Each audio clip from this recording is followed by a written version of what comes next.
Good morning.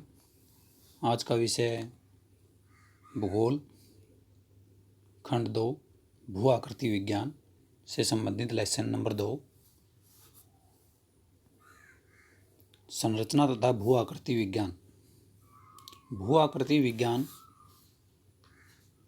जिसके अंदर हम पृथ्वी की धरातल सतह पर पाए जाने वाली विभिन्न प्रकार की भू आकृतियों, उनके निर्माण की प्रक्रिया का अध्ययन करते हैं। कहीं पर झीलें पाई जाती हैं, कहीं पर पठार, कहीं पर्वत। वो उन स्थानों पर ही क्यों हैं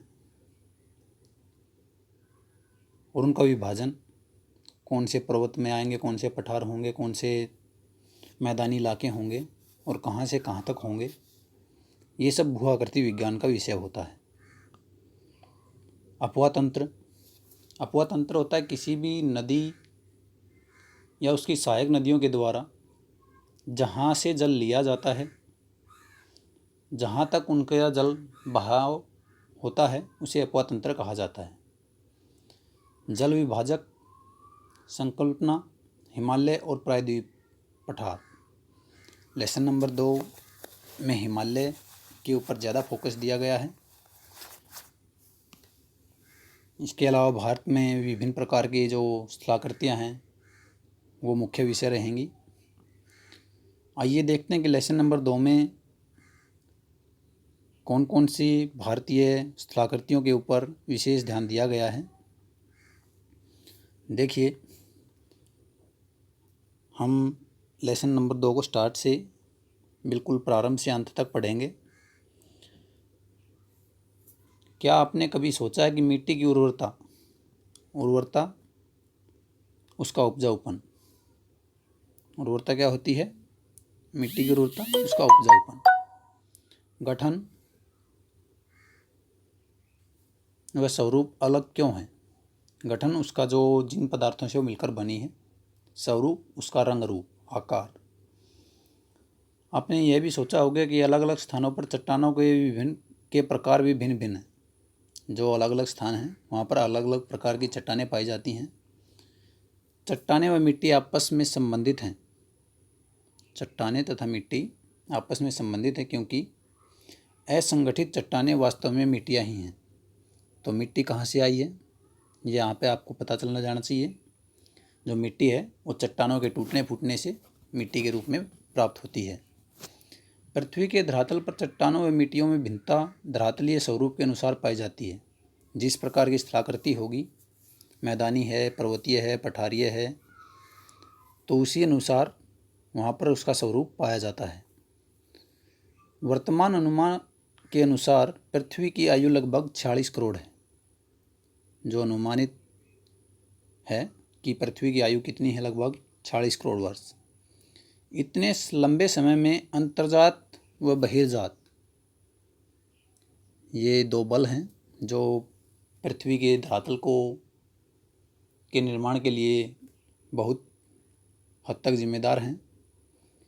अंतर्जात यानी धरातल के अंदर काम करने वाले, बहिर्जात धरातल के ऊपर कार्य करने वाले बल।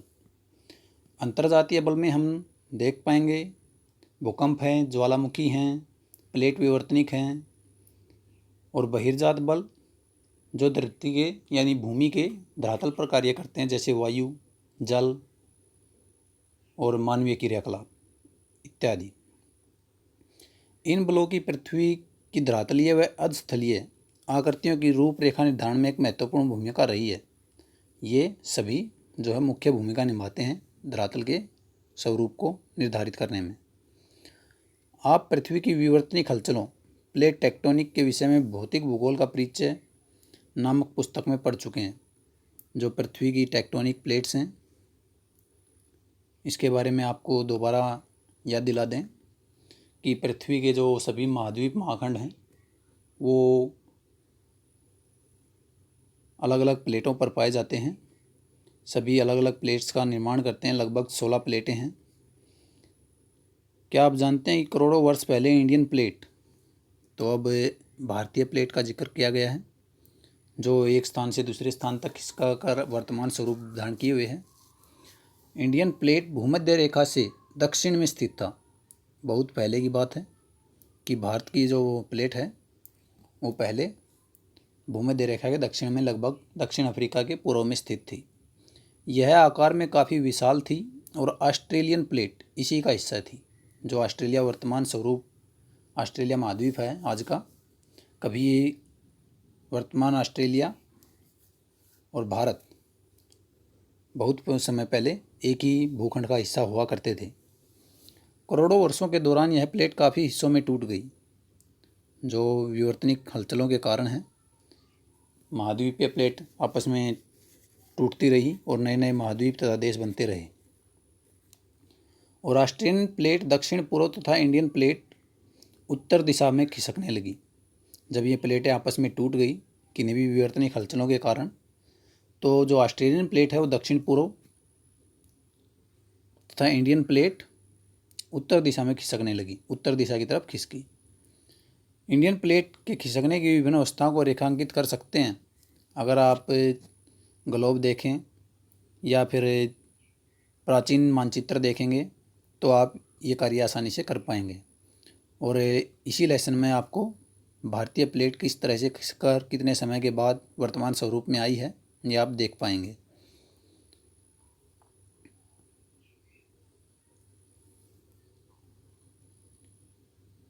इसका भारतीय उपमहाद्वीप के भौतिक पर्यावरण पर महत्वपूर्ण प्रभाव है। क्या आप इंडियन प्लेट के उत्तर के खिसकने के परिणामों का अनुमान कर सकते हैं कि उत्तर दिशा में अगर प्लेट खिसक कर आई है तो इसका हमारे जलवायु, मौसम पर क्या प्रभाव या धरातल पर क्या प्रभाव पड़ा है? इसके अनुमान लगाने के लिए आपको बोला गया है। तो आप यहाँ पर बता सकते हैं कि जो दक्षिण था वहाँ पर उष्णकटिबंध था, अब हम शीतोष्ण और उष्णकटिबंध के मध्य स्थित हैं।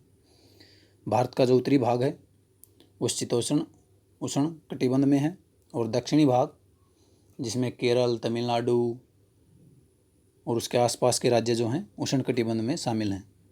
जो कर्क रेखा है वो भारत के लगभग मध्य से होकर गुजरती है और जो कर्क रेखा है वो जलवायु निर्धारक रेखा है। भारतीय उपमहाद्वीप की वर्तमान भू वैज्ञानिक संरचना व इसके क्रियाशील भू आकृतिक प्रक्रम मुख्यतः अंतर्जनित हैं। जो भारत की वर्तमान भू वैज्ञानिक संरचना है वो अंतर्जनित व बहिर्जनित पल्लों व प्लेटों के अक्षैतिज संचरण का अंतः क्रिया के परिणाम स्वरूप अस्तित्व में आए हैं। ये कोई एक क्रिया के कारण ऐसा नहीं हो पाया कि वर्तमान तक हम पहुंच गए। इसमें सभी का आंतरिक एवं बाह्य क्रियाओं का सम्मिलित रूप है। भूवैज्ञानिक संरचना व सेल समूह की भिन्नता के आधार पर भारत को 3 भूवैज्ञानिक खंडों में विभाजित किया जा सकता है। जो संरचना है सेलों की उसके आधार पर और उनकी सेल समूह यानी चट्टानों के प्रकारों के आधार पर भारत को 3 भूवैज्ञानिक खंडों में विभाजित किया जाता है जो भौतिक लक्षणों पर आधारित हैं, जो हमें स्पष्ट दिखाई देते हैं। पहला है प्रायद्वीपीय खंड, दूसरा है हिमालय और अन्य अतिरिक्त प्रायद्वीपीय पर्वत मालाएं, और नंबर 3 सिंधु गंगा ब्रह्मपुत्र मैदान। अभी तीनों के विषय में बारी बारी से हम पढ़ेंगे। तो प्रायद्वीपीय खंड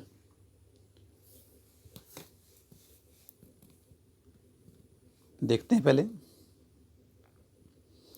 प्रायद्वीपीय खंड की उत्तरी सीमा कटी फटी है, जो कच्छ गुजरात में है, कच्छ की खाड़ी से आरंभ होकर अरावली पहाड़ियों के पश्चिम से गुजरती हुई दिल्ली तक, जिसका प्रायद्वीपीय खंड का विस्तार बताया गया है, गुजरती हुई दिल्ली तक और फिर यमुना व गंगा नदी के समानांतर राजमहल की पहाड़ियों व गंगा डेल्टा तक जाती है।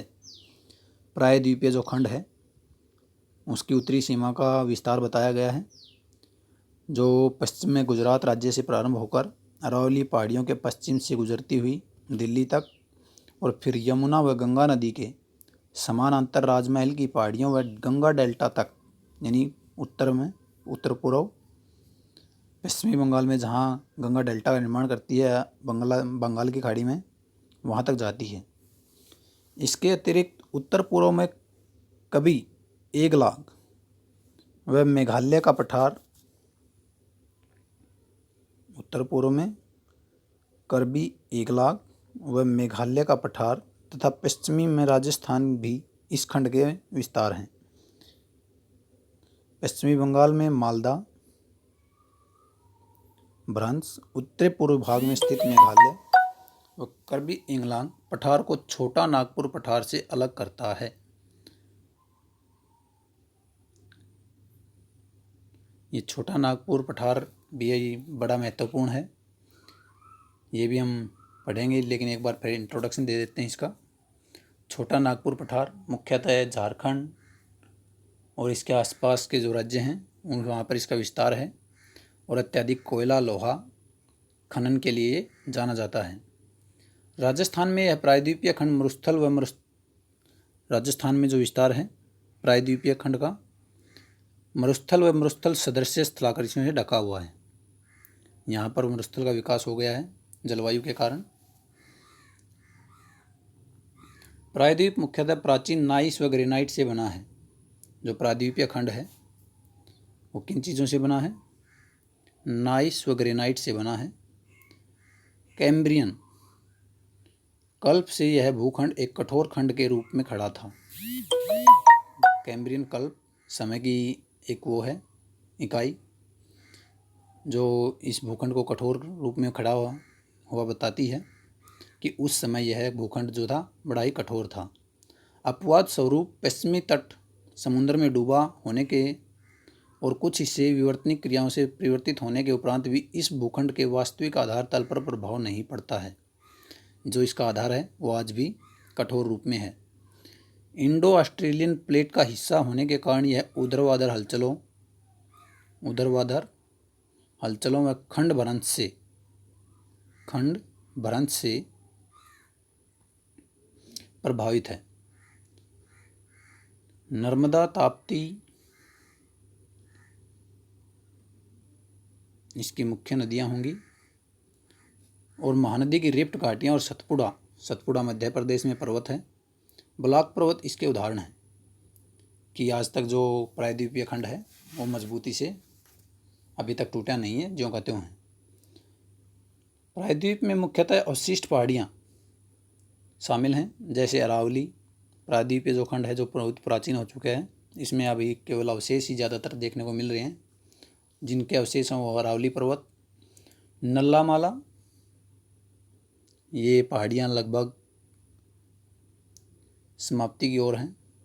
जावदी, वेलिकोंडा, पालकोंडा श्रेणी और महेंद्रगिरी पहाड़ियाँ आदि यहाँ की नदी घाटियाँ उथली और उसकी प्रवणता कम होती है, यानी कि इनका अपर्दन बहुत ज़्यादा हो चुका है और मिट्टी एवं गाद के कारण उनका जो ढलान है वो बहुत कम है। पूर्व की ओर बहने वाली अधिकांश नदियाँ बंगाल की खाड़ी में गिरने से डेल्टा निर्माण करती हैं। जो मुख्य विशेषता बताई नदियों की प्रायद्वीपीय खंड की, प्रायद्वीप नदियाँ जो खंड हैं, खंड से बहने वाली सभी नदियाँ हैं जो मुख्यतः बंगाल की खाड़ी में गिरती हैं, वो लगभग सभी नदियाँ डेल्टा निर्माण करती हैं। महानदी, गोदावरी और कृष्णा द्वारा निर्मित डेल्टा इसके उदाहरण हैं। गंगा नदी देखिए बंगाल की खाड़ी में गिरती है, डेल्टा का निर्माण करती है। महानदी, गोदावरी और कृष्णा द्वारा निर्मित डेल्टा इसके उदाहरण यहाँ पे दिए ही गए हैं। हिमालय और अन्य अतिरिक्त प्रायद्वीप पर्वतमालाएं, तो अभी प्रायद्वीपीय खंड था, अब हम हिमालय से संबंधित पढ़ते हैं। कठोर एवं स्थिर प्रायद्वीपीय खंड के विपरीत हिमालय और अतिरिक्त प्रायद्वीपीय पर्वतमालाओं की भूवैज्ञानिक संरचना प्रायद्वीपीय खंड की तुलना में तरुण, दुर्बल और लचीली है, क्योंकि यह अभी नवीन है प्रायद्वीपीय खंड की तुलना में। ये पर्वत वर्तमान समय में भी बहिर्जनिक एवं अंतरिक्षजनिक बलों की अंतर्क्रियाओं से प्रभावित हैं। यहाँ पर जो आंतरिक एवं बाह्य बल जो कार्य करते हैं वो आज भी कार्य कर रहे हैं। इसके परिणाम स्वरूप इनमें वलन, भ्रंश, घाटियाँ और सेप बनते हैं। जो आंतरिक हलचलें हैं तथा बाह्य हलचलें हैं जो प्रकृति के स्थल रूप को निर्धारित करने वाले हैं, उनके कारण आज भी जो हिमालय पर्वतीय क्षेत्र है उसमें परिवर्तन होते रहते हैं। इन पर्वतों की उत्पत्ति विवर्तनिक हलचलों से जुड़ी है। विवर्तनिक हलचल से हमारा तात्पर्य है जो आंतरिक प्लेट्स हैं, प्लेट टेक्टोनिक, उनके आपस में टकराव या एक दूसरे से दूर जाना या किन्हीं भी अन्य कारणों से आज भी हलचलें होती रहती हैं। तेज बहाव वाली नदियों से अपर्दित, यहाँ पर जो पर्वतीय क्षेत्र है यहाँ पे बहने वाली नदियाँ जो हैं उनका बहाव तेज है, उनके कारण ये पर्वत अभी भी युवावस्था में है। इन पर्वतों का अभी भी विकास हो रहा है, ऊंचाई बढ़ रही है, इसलिए हम कह सकते हैं कि ये जो पर्वत है हिमालय पर्वत जो है युवा पर्वत है। यहाँ पर गार्ज, वी आकार, घाटियाँ, सिपरिकाएँ, जलप्रपात इत्यादि इसका प्रमाण है। ये जो सभी आकृतियाँ हिमालय पर्वत में पाई जाती हैं और ये आकृतियाँ वहाँ पर पाई जाती हैं जहाँ पर पर्वतों का विकास अभी हो ही रहा है, यानी कि वो अभी भी ऊंचे उठ रहे हैं। सिंधु गंगा ब्रह्मपुत्र मैदान भारत का तृतीय भूवैज्ञानिक खंड, पहला प्रायद्वीपीय खंड, दूसरा हिमालय प्रायद्वीपीय भूभाग और अब सिंधु गंगा ब्रह्मपुत्र मैदान। भारत का तृतीय भूवैज्ञानिक खंड सिंधु गंगा और ब्रह्मपुत्र नदियों का मैदान है। पहला तो प्रायद्वीपीय पठार के लगभग आ गए थे हम, दूसरा हिमालय पर्वत और तीसरा मैदान। मूलतः यह भू अभिनीत गर्त है जिसका निर्माण मुख्य रूप से हिमालय पर्वतमाला निर्माण प्रक्रिया के तीसरे चरण में, कब? तीसरे चरण में जब हिमालय का निर्माण हो रहा है, लगभग 6.4 करोड़ वर्ष पहले हुआ था। तब से इसे हिमालय और प्रायद्वीप से निकलने वाली नदियां अपने साथ लाए अवसादों से पाट रही हैं।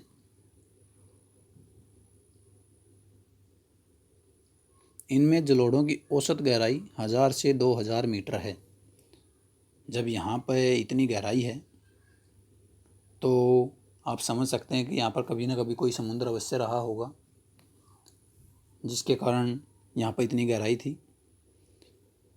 और भारतीय प्रायद्वीप खंड से निकलने वाली नदियाँ और इसके उत्तर जो भी कोई स्थलखंड था उत्तर में चीन की तरफ, तिब्बत का पठार, उस तरफ से निकलने वाली नदियाँ लगातार अवसाद के द्वारा इस क्षेत्र को भरने का प्रयास कर रही थी। लेकिन जैसे ही भारतीय भूभाग की जो मुख्य प्लेट है प्रायद्वीपीय खंड नज़दीक आया विवर्तनिक प्लेट के कारण, हलचलों के कारण, तो ये जैसे जैसे पास आता गया हिमालय पर्वत का निर्माण होता गया और जो ये सागर था जो कभी टैथिस सागर के नाम से जाना जाता था, उस स्थान पर आज गंगा ब्रह्मपुत्र मैदान है। ऊपर लिखित वृत्तांत से पता चलता है कि भारत के विभिन्न क्षेत्रों की भूवैज्ञानिक संरचना में महत्वपूर्ण अंतर है। इसके कारण दूसरे पक्षों जैसे धरातल और भू आकृति पर दूरगामी प्रभाव पड़ता है। भारतीय उपमहाद्वीप में भूवैज्ञानिक और भू आकृतिक प्रक्रियाओं या की भू आकृति एवं ऊंचावच पर महत्वपूर्ण प्रभाव पाया जाता है। भू आकृति होती क्या है? किसे भू आकृति कहा जाएगा? किसी स्थान की भू आकृति उसकी संरचना, प्रक्रिया और विकास की अवस्था का परिणाम है। आप जहाँ पर रहते हैं वहाँ पर कभी से ही ऐसी भूमि नहीं है जैसे आप आज देख रहे हैं। ये सदैव परिवर्तनशील है, ये हमेशा बदलते रहते हैं।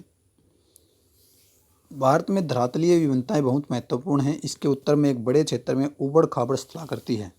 हिमालय पर्वत के बारे में बोला जा रहा है, क्षेत्र में ऊबड़ खाबड़ स्थलाकृति है। इसमें हिमालय पर्वत श्रृंखलाएं हैं जिसमें अनेकों चोटियाँ, सुंदर घाटियाँ व महाखंड हैं। ये सभी आकृतियों के नाम हैं। दक्षिण भारत एक स्थिर परंतु कटा फटा पठार है। दक्षिण भारत का जो अधिकांश भाग है वो पठारीय है, जहाँ अपर्दित चट्टान खंड और कागरों की भरमार है। इन दोनों के बीच उत्तर भारत का विशाल मैदान है। तो मुख्यतः 3 प्रकार की स्थलखंड हैं भारत में भौतिक लक्षणों के आधार पर: प्रायद्वीपीय खंड, हिमालय और अनतिरिक्त प्रायद्वीपीय पर्वतमालाएं और गंगा ब्रह्मपुत्र सिंधु का मैदान। इसके अलावा भी हम भारत के जो भूआकृति हैं उसको अनेक खंडों में अध्ययन की सुविधा के लिए बांट सकते हैं। यहाँ पर हमने मुख्यतः भारत को 6 भूखंडों या 6 भूआकृतियों में विभाजित किया है। पहली है उत्तर तथा उत्तर पूर्वी पर्वतमाला, जो मुख्यतः पूर्ण हिमालय है। हिमालय का अध्ययन इसके अंदर किया जाएगा। नंबर 2 उत्तरी भारत का मैदान, गंगा ब्रह्मपुत्र नदी का मैदान भी हम इसको कह सकते हैं। नंबर 3 प्रायद्वीपीय पठार, जो दक्षिणी पठार है। नंबर 4 भारतीय मरुस्थल, मुख्यतः राजस्थान का पश्चिमी भाग। नंबर 5 तटीय मैदान। तटीय मैदान जहाँ पर समुद्र की तटीय रेखा है वो सभी क्षेत्र गुजरात से लेकर पश्चिमी बंगाल तक, जिसमें हम गुजरात का तट, महाराष्ट्र, गोवा, कर्नाटक, केरल, तमिलनाडु, आंध्र प्रदेश, उड़ीसा और पश्चिमी बंगाल का जो तटीय क्षेत्र है उसको हम शामिल करते हैं। और नंबर 6 द्वीप समूह। द्वीप समूह में हम अंडमान निकोबार द्वीप समूह के अंतर्गत पाए जाने वाले सभी द्वीप और वनस्पति तथा लक्षद्वीप में पाए जाने वाले भूभाग तथा वनस्पतियों का अध्ययन करेंगे। सबसे पहले अब उत्तर तथा उत्तर पूर्वी पर्वतमाला, इसको आप मुख्यतः एक ही नाम से आज भी रख सकते हैं, हिमालय पर्वत, क्योंकि हिमालय पर्वत का जो विस्तार है भारत के उत्तर तथा उत्तर पूर्वी भाग में है। उत्तर तथा उत्तर पूर्वी पर्वतमाला में हिमालय पर्वत, यहाँ पर आप चित्र देख सकते हैं। इस चित्र में आप देख पा रहे होंगे जो हिमालय पर्वत का विस्तार है वो जम्मू कश्मीर से लेकर अरुणाचल प्रदेश और अरुणाचल प्रदेश से लेकर नागालैंड, मिजोरम, मणिपुर यहाँ तक है। ये सभी हिमालय पर्वत की श्रेणियाँ हैं।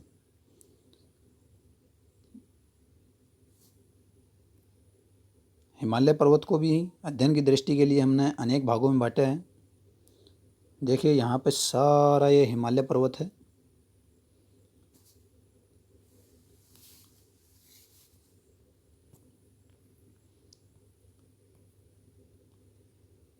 उत्तर पूर्वी पहाड़ियाँ शामिल हैं। हिमालय में कई समानांतर पर्वत श्रृंखलाएँ हैं।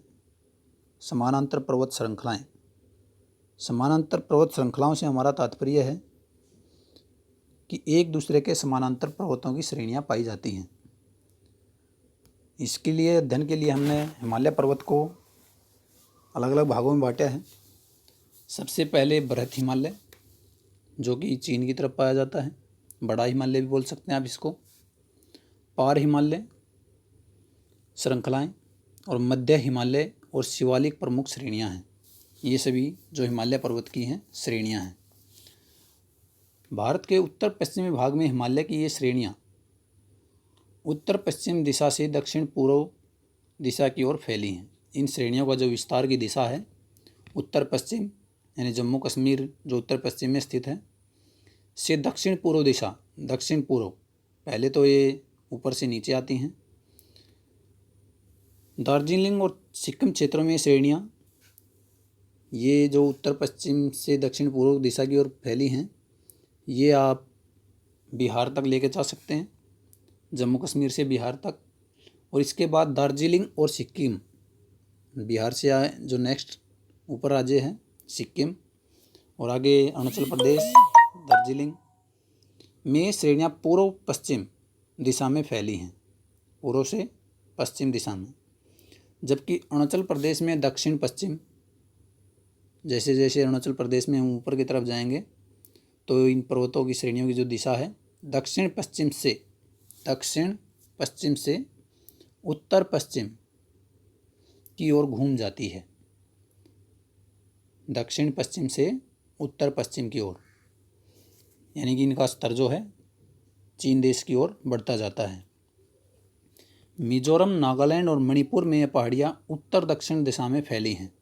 बिल्कुल उत्तर से दक्षिण दिशा में आप देख सकते हैं जो मानचित्र में अभी अभी दिखाया गया था। वृहत हिमालय, अब इनकी श्रेणियाँ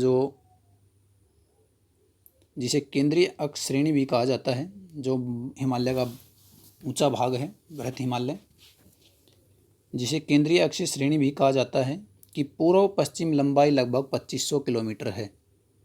वृहत हिमालय की लंबाई अगर आपसे पूछी जाए तो पूर्व से पश्चिम इसकी लंबाई 2500 किलोमीटर तथा उत्तर से दक्षिण इसकी चौड़ाई 160 से 400 किलोमीटर के मध्य है। कहीं पर इसकी चौड़ाई 200 किलोमीटर है, कहीं पे 400 है, कहीं पे 400 से भी ज़्यादा भी है। तो इसकी औसत जो उत्तर से दक्षिण चौड़ाई है वृहत हिमालय की, वो 160 से 400 किलोमीटर और लंबाई 2500 किलोमीटर अंकित की गई है। जैसा मानचित्र से स्पष्ट है,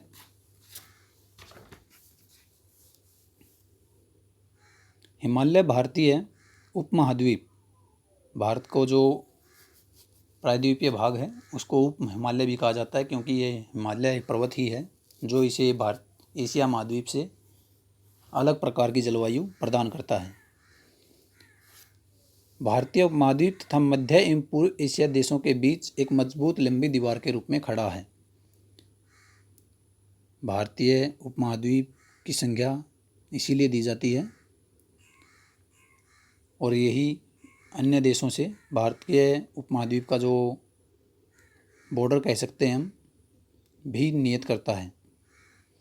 भारतीय उपमहाद्वीप देशों के नाम बता सकते हैं जिनमें भारत जैसी जलवायु पाई जा सकती है या पाई जाती है, जो अन्य एशिया महाद्वीप से अलग हैं।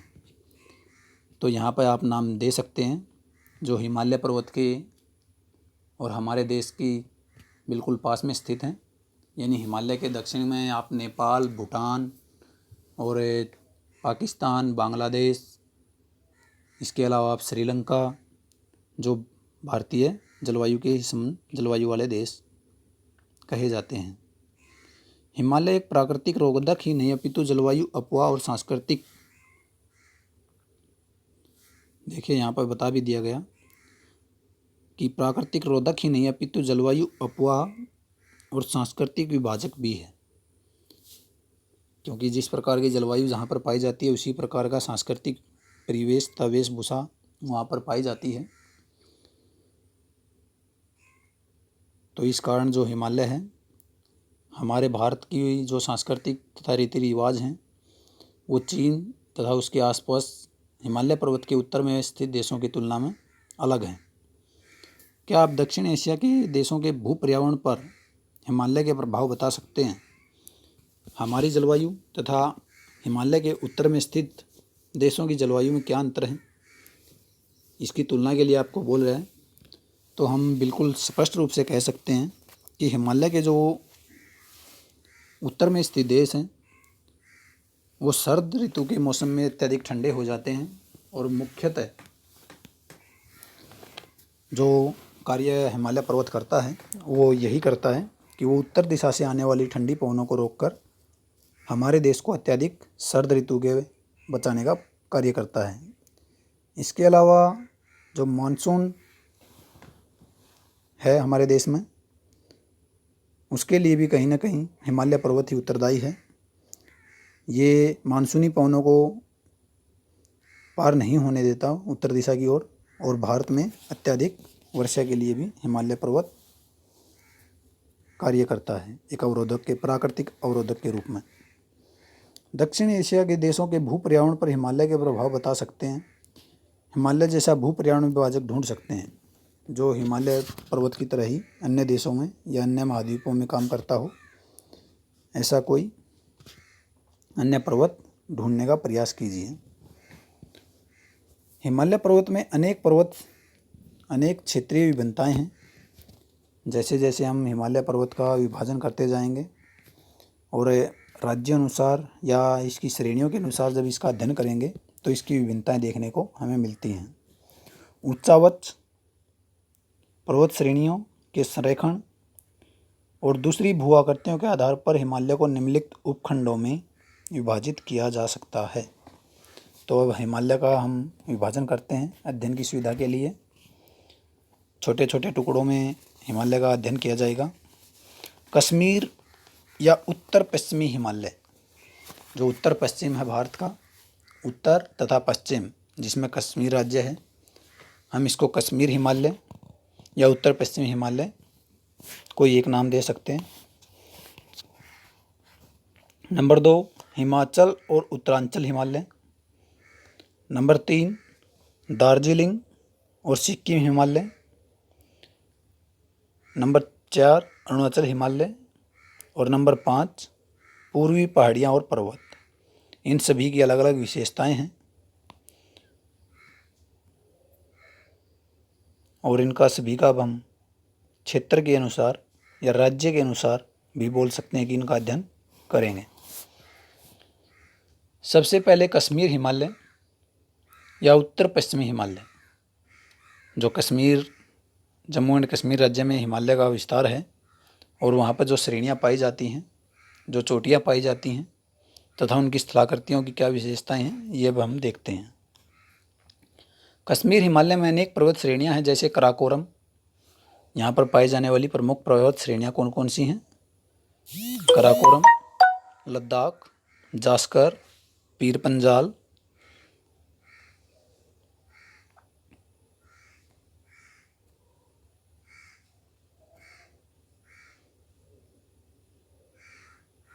ये यहाँ की प्रमुख पर्वत श्रेणियाँ हैं। कश्मीर हिमालय का उत्तरी पूर्वी भाग, हम उत्तर पूर्व में नहीं जा रहे हैं, अभी तो हम केवल जम्मू कश्मीर में जो हिमालय पर्वत है उसी का अध्ययन करेंगे। तो अब जो जम्मू कश्मीर राज्य में उत्तर पूर्वी भाग है, जो बृहत हिमालय और कराकोरम श्रेणियों के बीच स्थित है,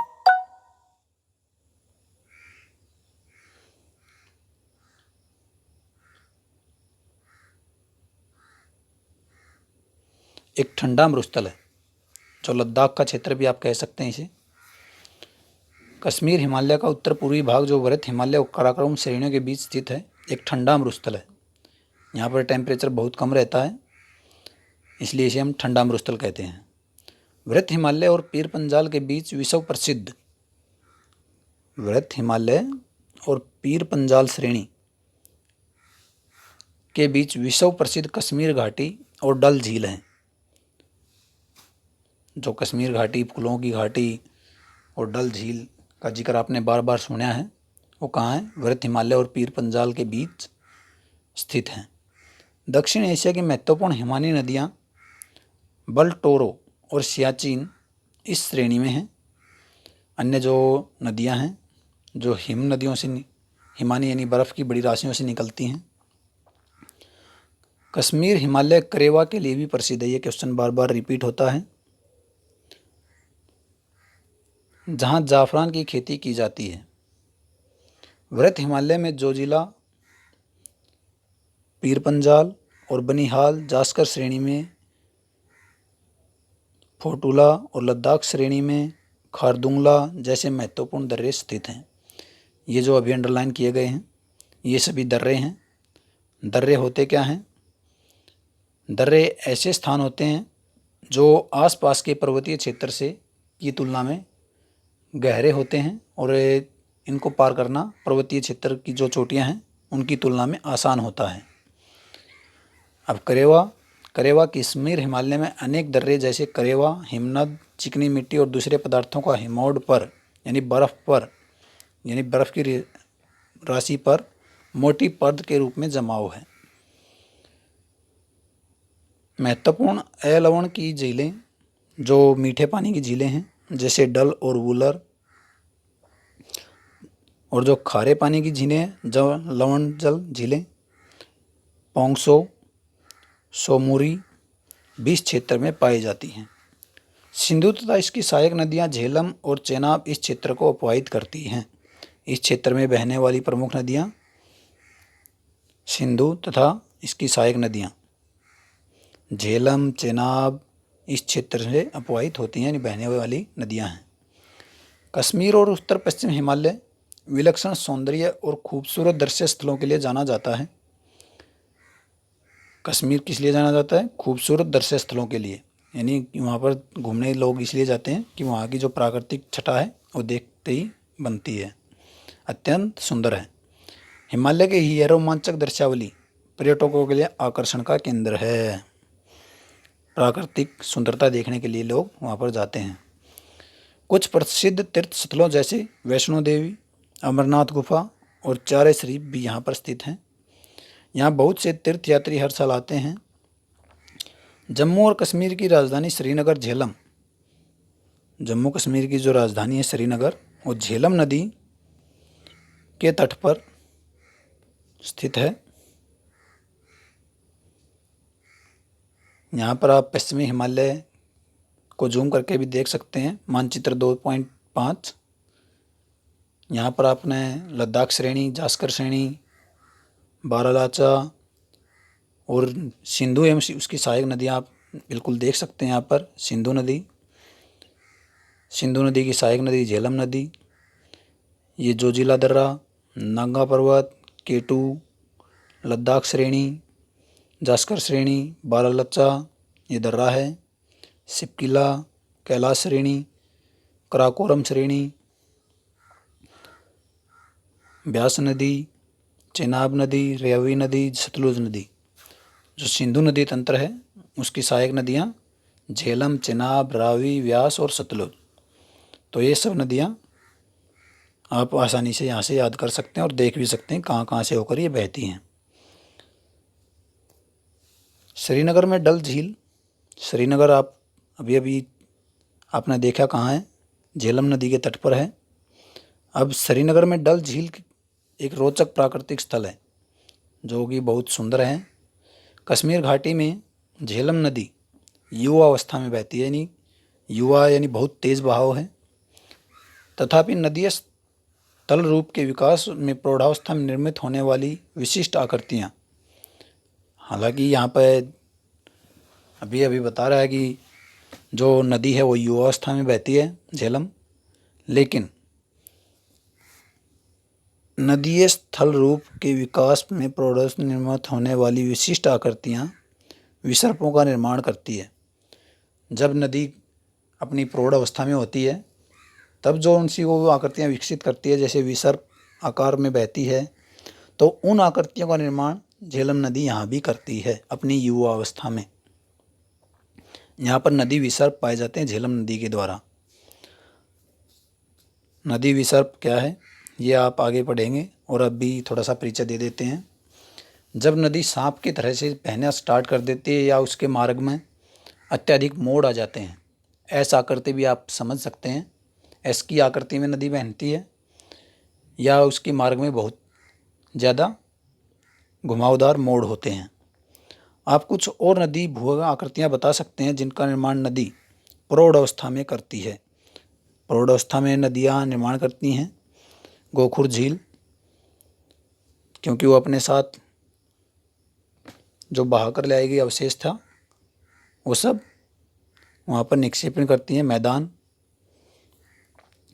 प्रदेश के दक्षिण भाग में अनुदैर्घ्य घाटियाँ पाई जाती है जिन्हें दून कहा जाता है।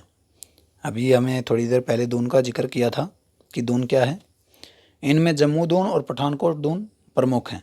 यहाँ पर पाए जाने वाले जो जम्मू एंड कश्मीर में हैं वो प्रमुख दून हैं जम्मू दून और पठानकोट दून।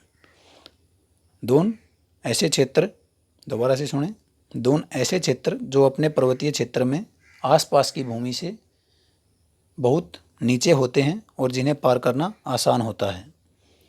अब हम हिमालय पर्वत का जो दूसरा भाग है उसे पढ़ते हैं। हिमाचल और उत्तराखंड हिमालय, जम्मू कश्मीर का हिमाचल में हमने पढ़ा, वहाँ पर झेलम नदी प्रमुख है, घाटियाँ हैं और दून हैं। अब बात करते हैं हिमाचल और उत्तराखंड हिमालय। हिमालय का यह हिस्सा पश्चिम में रावी नदी और पूर्व में काली घाघरा की सहायक नदी काली नदी के बीच स्थित है। हिमालय पर्वत की ही बात हो रही है, लेकिन ये इसकी सीमांकन किया गया है कि कहाँ से कहाँ तक इसका विस्तार है। यह भारत की दो मुख्य नदी तंत्रों सिंधु और गंगा द्वारा अपवाहित है। इस प्रदेश के अंदर बहने वाली नदियाँ रावी, ब्यास और सतलुज हिमालय, सिंधु की सहायक नदियाँ, और यमुना और घाघरा गंगा की सहायक नदियाँ हैं। ये दो राज्य जो हिमाचल और उत्तराखंड है, यहाँ पर आप नदियाँ देखिए कितनी सारी आ गई। रावी, ब्यास और सतलुज जो कि सिंधु की सहायक नदियाँ हैं। यमुना और घाघरा जो यमुना और घाघरा गंगा की सहायक प्रमुख नदियाँ हैं।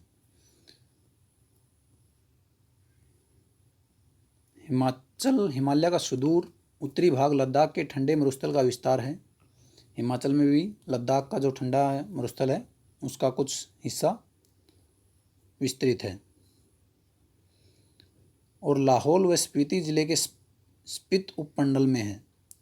हिमालय की तीनों मुख्य पर्वत श्रृंखलाएं, हिमाचल प्रदेश में तीनों मुख्य पर्वत श्रृंखलाएं वृहत हिमालय, लघु हिमालय, जिन्हें हिमाचल और धौलाधर में उत्तराखंड में नागा भीति कहा जाता है, और उत्तर दक्षिण दिशा में फैली शिवालिक श्रेणी इस हिमालय खंड में स्थित हैं।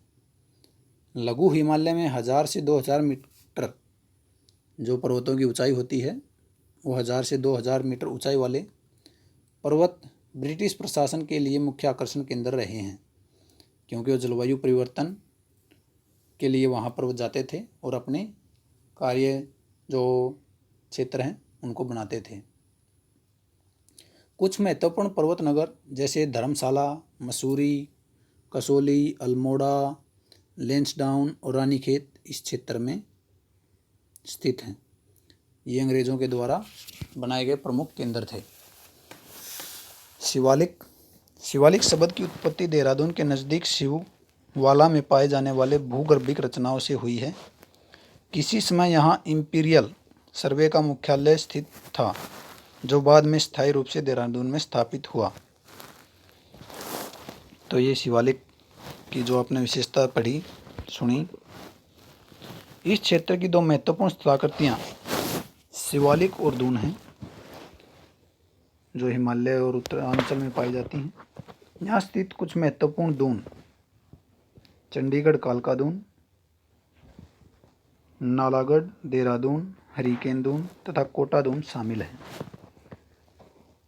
जो मुख्य भारत को यानी पंजाब हरियाणा को जोड़ने का कार्य इन क्षेत्रों से करते हैं।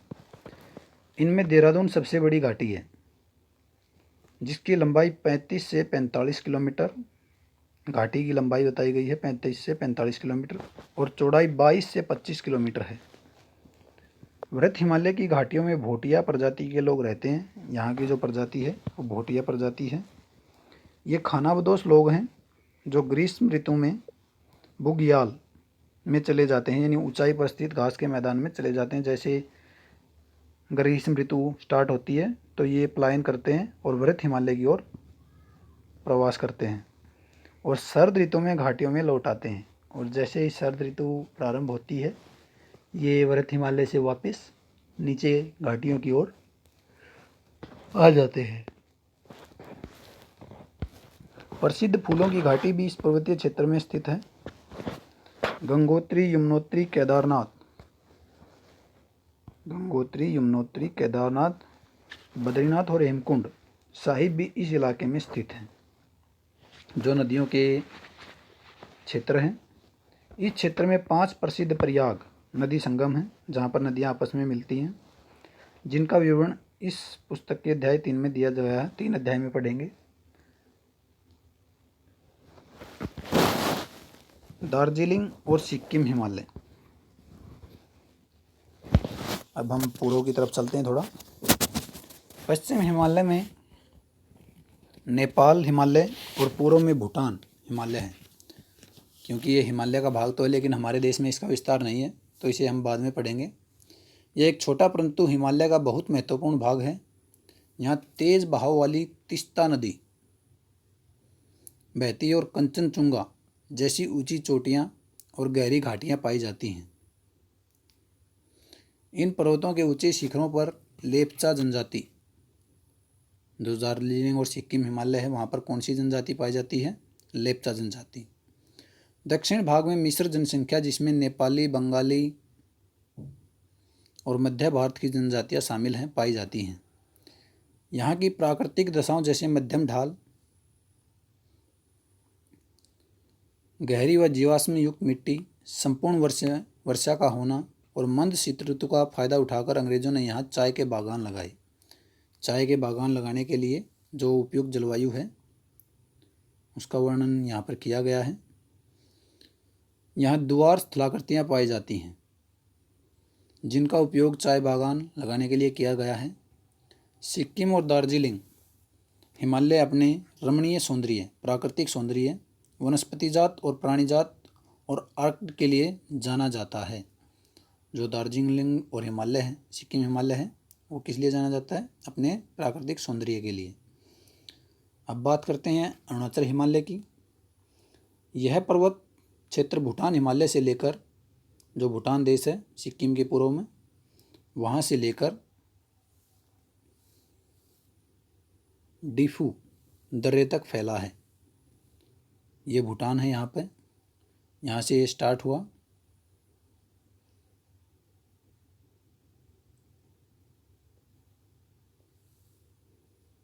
इस पर्वत श्रेणी की सामान्य दिशा दक्षिण पूर्व से उत्तर पूर्व है। आप देख भी सकते हैं मानचित्र में, जो हिमालय पर्वत का विस्तार है वो अरुणाचल प्रदेश में बिल्कुल थोड़ा सा ऊपर की तरफ बढ़ता गया है। इस क्षेत्र की मुख्य चोटियों में कांगूतक और नामचा बरवा शामिल है। ये पर्वत श्रेणियाँ उत्तर से दक्षिण दिशा में तेज बहती हुई और गहरे गार्ज बनाने वाली नदियों द्वारा विच्छेदित होते हैं, यानी उनका अपरदन होता है। नामचा बरवा को पार करने के बाद ब्रह्मपुत्र नदी एक गहरी गार्ज बनाती है। कामेग, सुबनसिरी, दिहांग और दिबांग लोहित यहाँ की प्रमुख नदियाँ हैं। ये 12 नदियाँ हैं और बहुत से जलप्रपात बनाती हैं। जलप्रपात जहाँ पर ऊंचाई से जल गिरता है, इसलिए यहाँ जल विद्युत उत्पादन की क्षमता काफ़ी है। अरुणाचल हिमालय की एक मुख्य विशेषता यह है कि यहाँ बहुत सी जनजातियाँ निवास करती हैं। यानी अरुणाचल प्रदेश में जो जनसंख्या है हमारी, वो जनजातीय जनसंख्या ज़्यादातर। इस क्षेत्र में पश्चिम से पूर्व में बसी कुछ जनजातियाँ इस प्रकार हैं। तो किस तरफ से किस तरफ की जनजातियाँ हैं? पश्चिम से पूर्व, यानी कि भूटान से अगर हम स्टार्ट कर दें, मोनपा, अबोर, मिसमी, निसी और नागा, इनमें से ज़्यादातर जनजातियाँ झूम खेती करती हैं। ये खेती का प्रकार हम पढ़ेंगे, जिसे स्थानांतरित कृषि या स्लैश और बर्न भी कहा जाता है। ये कृषि ऐसी कृषि होती है कि इसमें वनों को काटकर साफ किया जाता है और जला दिया जाता है, फिर उस राख को मिट्टी में मिलाकर उर्वरक के तौर पर उस स्थान पर कृषि की जाती है और 1 या 2 वर्ष के बाद ही उस स्थान को छोड़कर अन्यत्र स्थान पर वनों को काटकर फिर से खेती की जाती है। यानी स्थान बदल बदल कर की जाने वाली खेती को हम स्थानांतरित कृषि कहते हैं। यह क्षेत्र जैव विविधता में धनी है।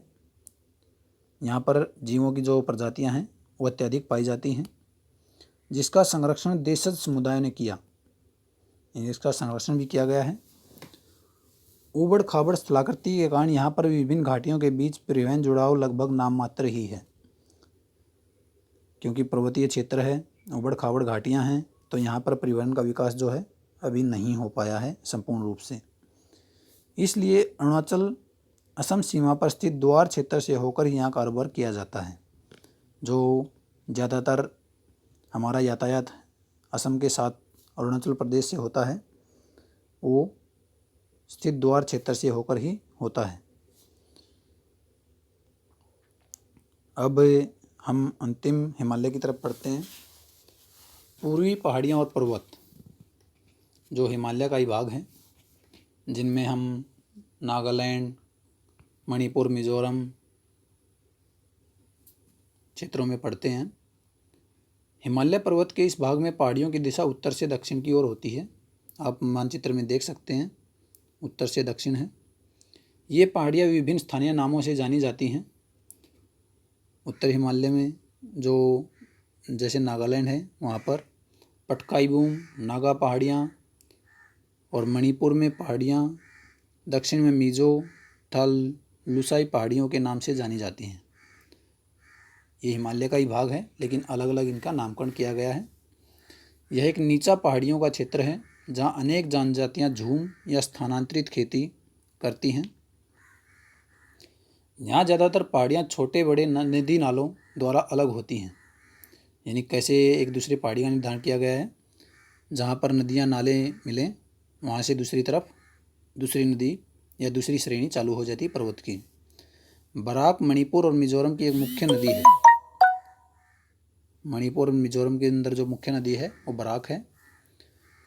मणिपुर घाटी के मध्य एक झील स्थित है जिसे लोकताल झील कहा जाता है और यह चारों ओर से पहाड़ियों से घिरी है। लोकताल झील से संबंधित क्वेश्चन हर बार पूछा जाता है, महत्वपूर्ण क्वेश्चन बनता है, तो सभी विद्यार्थी इसे नोट कर लें कि लोकताल झील कहाँ है। तो यह मणिपुर में है और यह चारों ओर से पहाड़ियों से घिरी है। मिजोरम, जिसे मोलिसिस बेसन भी कहा जाता है, मिजोरम का अन्यत्र नाम, मृदुल और असंगठित चट्टानों से बना है। नागालैंड में बहने वाली ज़्यादातर नदियाँ ब्रह्मपुत्र नदी की सहायक नदियाँ हैं। जो नागालैंड राज्य है उसकी सभी नदियाँ कहाँ पर मिल जाती हैं? ब्रह्मपुत्र नदी में। मिजोरम और मणिपुर की दो नदियाँ बराक नदी की सहायक नदियाँ हैं, मिजोरम और मणिपुर की। जो मेघना नदी की सहायक नदी है, मेघना मुख्य नदी है। मणिपुर के पूर्वी भाग में बहने वाली नदियाँ चिंदवन नदी की सहायक नदियाँ हैं। जो म्यांमार में बहने वाली इरावदी नदी की एक सहायक नदी है। यानी भारत में से निकलने वाली नदियाँ भी बर्मा की ओर गई हैं। तो ये था हिमालय पर्वत, उसका विस्तार, उसकी नदियाँ और इन नदियों तथा पर्वतीय क्षेत्रों में निवास करने वाली जनजातियाँ। सभी छात्र इन्हें स्मरण करने का प्रयास करेंगे। Thank you. और सभी छात्र इस अध्याय को आज पूर्ण नहीं किया गया है। इस अध्याय से संबंधित अन्य वीडियो भी बनाई जाएंगी, ऑडियो, जो आपको आपके ग्रुप में उपलब्ध कराई जाएंगी। तो इस वीडियो को पहले सभी छात्र ध्यान से देख लें और हिमालय पर्वत के विस्तार को समझने का प्रयास करें। धन्यवाद।